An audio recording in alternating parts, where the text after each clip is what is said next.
Hey guys, it's Dr. Justin Marcagiani here. Today's video, we're going to be chatting about optimal hydration.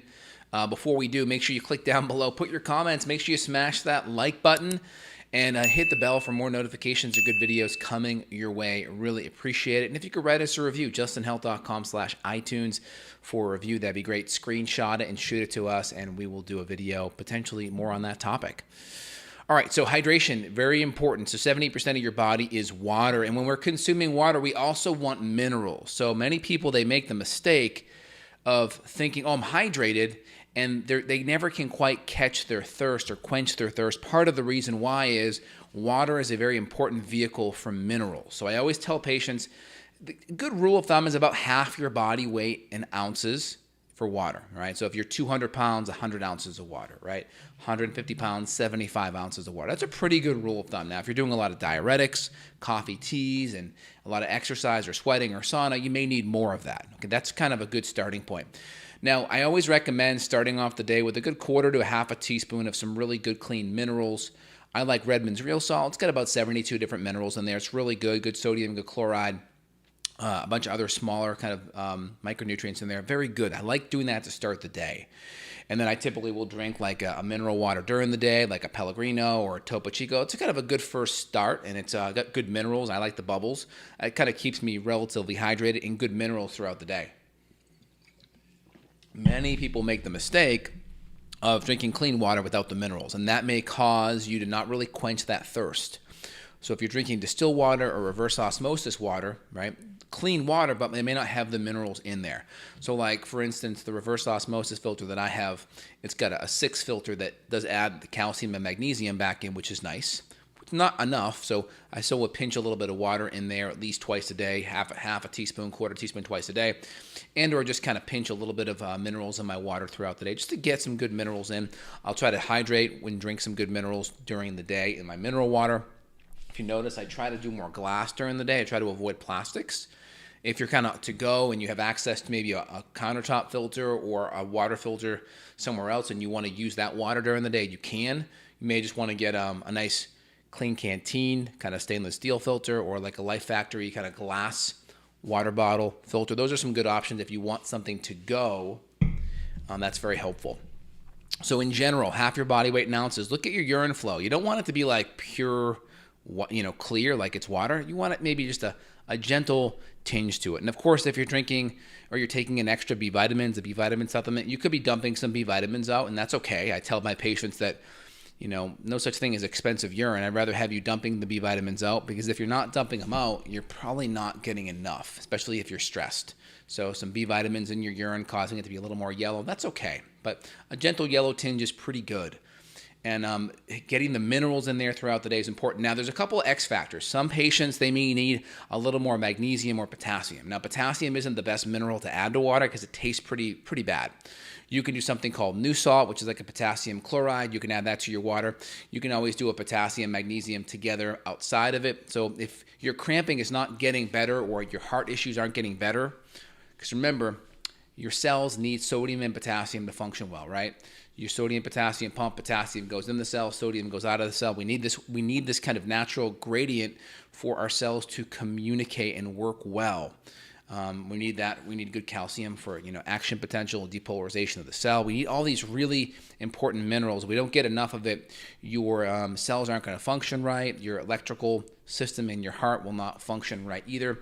Magnesium is also kind of a natural beta blocker, so it really helps that sinus, atrial ventricular rhythm in the heart. Really important. So if we don't get these minerals, we're not going to have good communication among our cells via the sodium potassium pump. We're not going to have good communication at the heart either. And so the X factor outside of just some of the minerals in your water would be potassium and magnesium. So keep that in the back of your mind. When you are stressed and you are elevating cortisol due to stress, you could be dumping out more potassium. So that's one X factor. So you may not be getting enough because you're dumping it out because you're stressed. You also may not be getting enough magnesium either, because magnesium is one of those things you're going to burn up more with stress, and you'll also burn it up more with carbohydrate. So when you consume lots of refined carbohydrate, refined sugar, it definitely will cause you to need more magnesium and more B vitamins to process that. So keep that in the back of your head. So hydration is important. Half your body weight in ounces. If you're constantly thirsty, even if you think you're drinking enough water, then you want to make sure that you add extra minerals like I mentioned before. Different kinds of filtration. So we have different activated charcoal filters are good. They're not going to filter out everything. They won't filter out all the fluoride. They will miss a little bit of things. So the gold standard will be a reverse osmosis. Again, just make sure if you get one that has a post-mineral filter.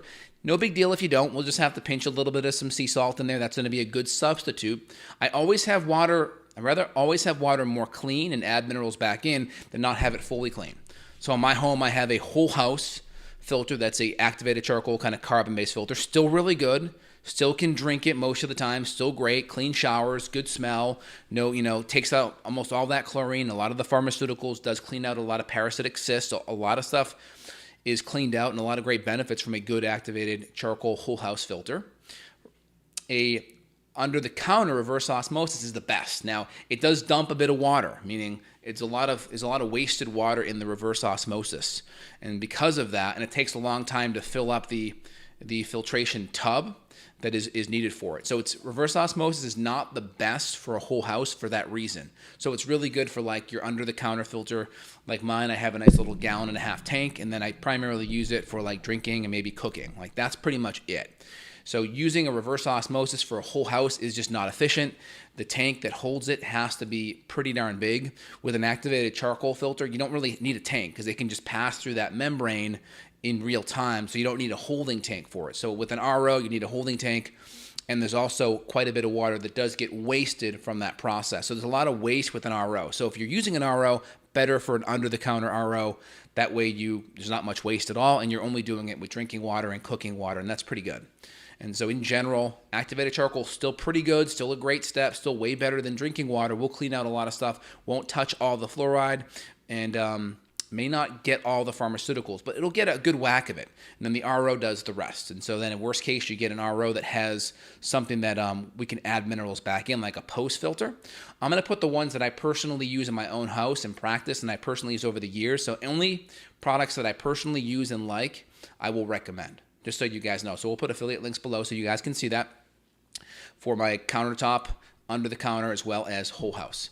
So in general, if you're doing a whole house, still can drink it, not the best all the time because it may not get all the fluoride, but it will do pretty good. And so you can always pinch and add some minerals back into both of those, and that's a pretty good substitute. Now, if you're low in minerals, symptoms are going to be not having your thirst quenched, maybe having some fasciculations, like your muscles just kind of quiver a little bit, or maybe you have just some more cramping, or maybe you have some heart rate issues or some tachycardia or palpitations of your heart, right? Those are all possibilities that could be, part of the mineral underlying solution. And you may not get enough minerals, by the way, with magnesium and potassium. Those may have to be added in separately. So I hope that's a good kind of first step for y'all. If you want to reach out to myself because you're having underlying issues, feel free to reach down below. You can click on the link and schedule a consult with myself and or my colleagues. We're happy to help worldwide. And if you're enjoying the content, thumbs up, hit the bell, and comments down below. Really appreciate it. All right, let's dive into a couple of quick questions here. I've heard a chiropractor say that there are natural trans fats that are good for us. Is that true? Yeah, there's some natural trans fats in butter that are fine. Again, natural trans fats not the same as hydrogenated soybean oil or canola or safflower, right? Most of the fats that are hydrogenated are not good fats, and they're very unstable. Some of the natural hydrogenation in butter's a very stable fat. So is coconut because it's saturated. Good questions. I may skip questions if they don't pertain to the topic, by the way. My fingertips are ripple, and am I dehydrated? Maybe. It just depends what you mean by ripple. Like you go in to a pool, and after an hour, your fingers get kind of pruned up. Is that what you mean? If not, it could be something going on with protein and fat digestion, because you need good fat digestion to bring hydration to the skin. So it could be a digestive issue too. Is it true you're having mucus issues that maybe you should limit the water intake? I'm not sure of that. I would think water's pretty neutral for mucus. It would only help flush. Typically, mucus, you're going to look at mucus-producing food, so dairy is going to be a big one. Should you drink more water if you're doing activated charcoal in the morning? You can definitely do that because those things can be more binding and can definitely be more drying. So yeah, any kind of clay or activated charcoal or diatomaceous earth, yeah, you can definitely consume more water and more minerals to compensate. Great questions. I was smoking 7 cigarettes per day between 2007 and 2009. Then I quit and never smoked again. What are my chances of getting cancer? Oh, probably pretty slim. I wouldn't really worry about that. That's not that big of a deal, but you can always do all the natural things with food, and everything else are only going to help with that. I'm not too worried about it. You can always do some infrared sauna to help with extra detoxification deeper down in, but I'm not too worried about it. Topo Chico is moving to the alcohol industry. Will you give it a try? And does the alcohol deplete the minerals in it? Meaning, like, are they making like a drink with Topo Chico with some like vodka in there kind of thing? I mean, if you're going to do a mixed drink, having carbonation actually increases the alcohol absorption. So what does that mean? It means you just need less alcohol to engage in your healthy buzz, which is fine. So I'm fine with that. Just, of course, moderation is fine. And yeah, so alcohol does inhibit antidiuretic hormone. So antidiuretic hormone, it's the anti-pee hormone. So in other words, so diuretic makes you pee. So it inhibits ADH. So antidiuretic is the anti-pee hormone. So if you inhibit the anti-pee hormone, you pee. So you get double negative, right? Diuretic and then the anti, so you cross them out, it's a positive. It's weird because you get two negatives, they equal a positive. So anyway, alcohol makes you pee. And so when you pee, what does that mean? You're losing a lot of minerals, okay? Coffee's kind of similar as well. Coffee's a diuretic, so you'll pee more with that. And so you may lose more minerals. So it's good to hydrate with extra minerals while you're drinking alcohol. And of course, after coffee. So I had coffee when I woke up. And so what did I drink after my coffee? I had 12 ounces of celery juice. It's about 1,200 milligrams of potassium, okay? And then I've had my second Topo Chico for the day. So rolling with that. So hope that makes sense on the ADH. So anti-diuretic. So diuretic means pee. And then anti-diuretic is anti-pee. And then if you inhibit the anti-diuretic, you're promoting peeing. Keep it simple. All right. Very good. Is mucus in the throat after eating an inflammatory response? It could be. I mean, you see it a lot with dairy, for instance, but yeah, there could definitely be an inflammatory response. Look at the food allergens that could be the case. Are kombuchas healthy to drink every day? How about the sugars in them? Yeah, I mean, it depends on the kombucha. I drink one every day. It depends. So like GT Dave's, the sugar count's pretty low. They had a lawsuit 2 years ago. If you notice, their sugar counts went from 2 grams per serving to 8. It's really actually 2. So in the lawsuit, they got sued because what they put on the label wasn't what they started their culture with. So for instance, they started their culture with 8 grams of sugar. The culture ate 80% of the sugar, so it went from 8 grams to 2 grams. But because they started with 8 grams in the culture, they had to put on the label what they started with, not what they finished with. So that's kind of the lawsuit in regards to them. So kombucha, as long as you're choosing like the GT Dave's or a low sugar version, Kavita's pretty good, then you're okay. There are some that are very, very high sugar, just as high as a Coke. So just stick with brands that are lower sugar, and I think you're probably fine. I consume avocados to get my potassium. How many avocados per day is the upper limit? I mean, one's a pretty good whack. That's a gram or so, but you need about 4,700 milligrams if you're not stressed. What if you're drinking a lot of water but are still dehydrated? Minerals. So go watch the video again. All the minerals we chatted about. Hey, thanks, Casey. Appreciate it. My mom fainted coming off a bad flu months ago, and she had been adding a high potassium electrolyte powder to her water and said she felt better after the hospital gave her saline.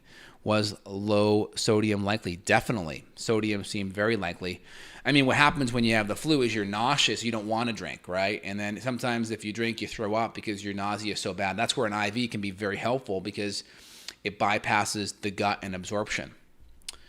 Ripple fingers, not while in water. Yeah, think protein, think fat. Can celery juice be bad for someone with adrenal issues? Probably not. Again, you could have high potassium because your sodium's super, super, super low. It's possible because when you get adrenal dysfunction, you can be very low in potassium and it can artificially you could be very low in sodium, which can artificially bump potassium because sodium and potassium has a natural balance. So if you go really, really low in sodium because of adrenal issues, you could artificially bump up potassium. So I wouldn't say don't have potassium. I would just say make sure you really get your sodium and chloride up as well together. How should one drink water so the body absorbs the minerals rather than losing it in the urine? I mean, you just drink it. You just drink it, right? I'm not sure what your question means. So how should one drink the water? So the body, just drink it. Now, what you can do is when you take your water, you can impregnate your DNA on it. So instead of just guzzling it,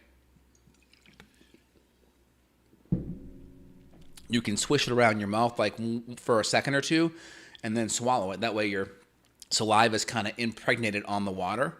So your DNA is kind of already mixed in with that water versus just like guzzling it down. So that's one way. But I mean, for the most part, room temperature water is better. If it's too cold, it'll sit in your stomach a lot longer. Coconut oil causes hair loss. Could it be affecting hormones? I mean, if you have a food allergy to it, yeah, it's possible. Could be a FODMAP issue. If you're sensitive to it, yeah, cut it out. If you have a food allergen and you're exposed to that food and it's causing inflammation, it could be a problem.